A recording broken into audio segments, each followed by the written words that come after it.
Nakita kami ng airpot ko. Ayan, airpot ko. Ilan taon na kayo, Dad?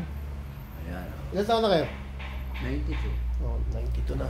Pogi-pogi pa. No? Okay. Ayan, video na tayo. Naka-video na nga tayo. Yan, no? Oh, shoutout ka kay Bingo, tsaka kay Ate Jenny, kay Popo. Nandito ako sa kwarto niya. Ayan, nag-iisa siya rito. Ayan, andyan na rin ang rep. Andyan na lahat. Nag-report ako kay Jenny. Sabi niya, hindi raw. Ayan, ayan, solo-solo siya. Ayan. Solo-solo niya yung kwarto nito. Oh, ayan. Na-stroke siya nung Monday, no? Ano ba? Monday ka na-stroke? Monday. Para. Kaya, yun ako naman. Hindi naman nagtuloy eh. Nahihilo lang ako tapos eh.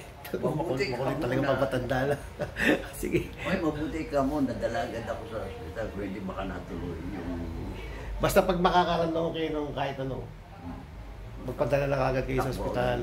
Okay. Pero, kasi kakaiba yun, kaya ako yung napilitan ng kakaiba. Dati, pag nangyari na sa pila eh, nung kami nagpunta sa inyo dun eh. Gayon din ang nangyari na ako eh, nahihilo eh. Tibay no, tibay no, airpot no. Tapos no, wala na, pagka nakainom ako Tibay tubig, na. wala din.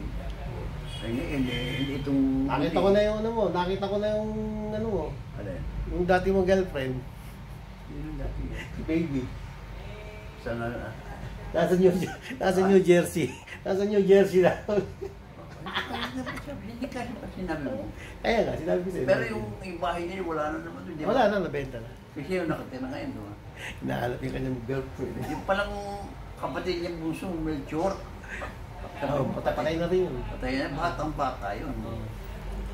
Nag-Germany ko yung jeep. Iba-vlog ko to eh. Ayoko na. Hindi rin Okay, bye-bye! Bye-bye! Palapit yung mga nalaman sa aking amalyar.